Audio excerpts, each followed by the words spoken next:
Magandang araw mga kaamigo. Naalala niyo ba kung anong kantang ito?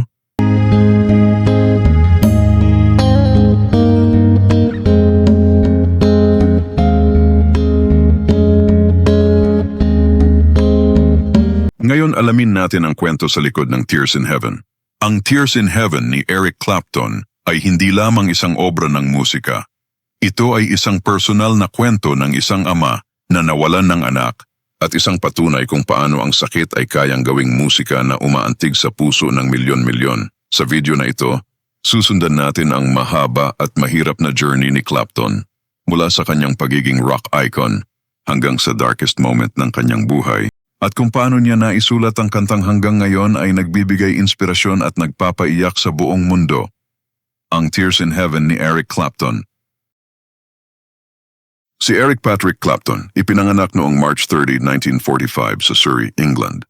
Lumaki sa hindi normal na family setup. Bata pa lang siya, iniwan na siya ng biological parents niya at lumaki siyang iniisip na nanay at tatay niya ang kanyang lolo't lola. Sa murang edad, nakaramdam na siya ng sense of abandonment, something na nagmarka sa kanyang emotional world.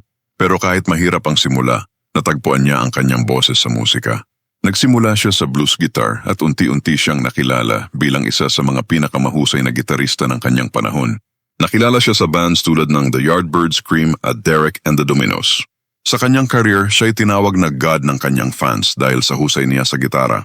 Pero sa likod ng tagumpay, may mga personal na laban siyang hindi kayang tugtugin ng kahit anong musika. During the 70s and 80s, Clapton's fame soared higher. Pero kasabay ng kasikatan, dumating din ang matinding pakikibaka sa alcohol at drugs. Ilang beses siyang muntik mawala dahil sa kanyang bisyo. Pero kahit ganun, patuloy ang kanyang musika. Mga kantang tulad ng Layla at Wonderful Tonight ay naging timeless classics. Dito rin pumasok ang bahagi ng buhay niya bilang isang ama. Sa isang relationship niya kay Lori Del Santo, isang Italian actress, ipinanganak ang kanyang anak na si Connor Clapton noong 1986. Bagamat hindi sila kasal ni Lori at medyo komplikado ang sitwasyon, si Connor ang nagbigay ng bagong meaning sa buhay ni Eric. For the first time, Clapton found joy in fatherhood.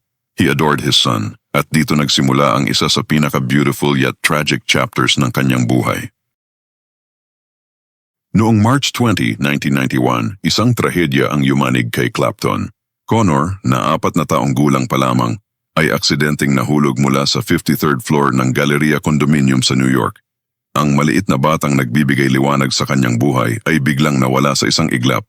Ang araw na iyon ay nagsimula pa sana ng masaya. Plano ni Clapton na dalhin si Connor sa Bronx Zoo at mag-spend ng father and son bonding. Excited si Connor dahil kasama niya ang kanyang tatay.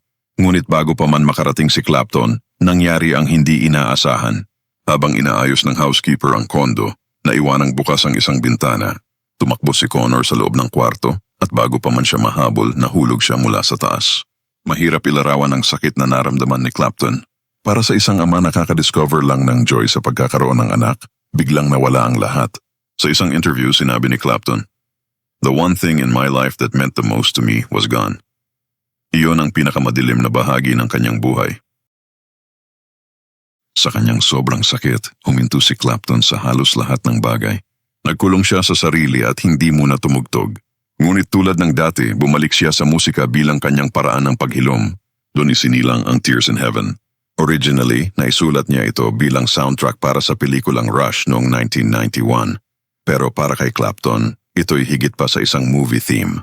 Ito ay naging personal na liham niya para kay Connor.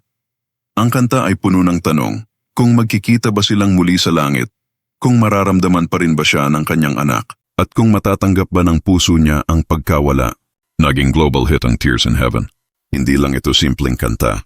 Ito ay naging simbolo ng grief, healing at love. Para sa maraming tao, hindi lamang si Clapton ang nagsasalita sa kanta, kundi lahat ng nawala ng minamahal.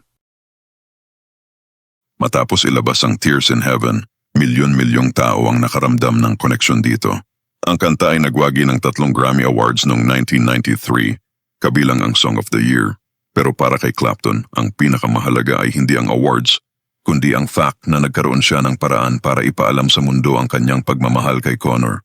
Interestingly, noong 2004 tumigil na siyang tugtugin ang Tears in Heaven. Sinabi niya na nakahanap na siya ng peace at hindi na niya kailangang ulit-ulitin ang sakit. Para kay Clapton, ang kanta ay naging bridge mula sa kanyang pain papunta sa kanyang healing.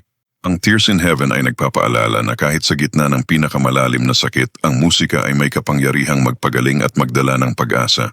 Ito ay kwento ng pagkawala, ngunit higit sa lahat, ito ay kwento ng walang hanggang pagmamahal ng isang ama sa kanyang anak. Hanggang ngayon, ang kanta ay nananatiling timeless, pinapakinggan ng mga taong nakaranas ng parehong sakit at naghahanap ng comfort. At sa huli, Tears in Heaven ay hindi lang kanta ni Eric Clapton. Ito ay naging kanta nating lahat. Isang awit na nagpapaalala na love never fades, kahit lampas pa sa oras at distansya. Kaya tuwing naririnig natin ito, naaalala natin na balang araw, sa kabila ng lahat, magkikita muli ang mga puso sa kabilang buhay.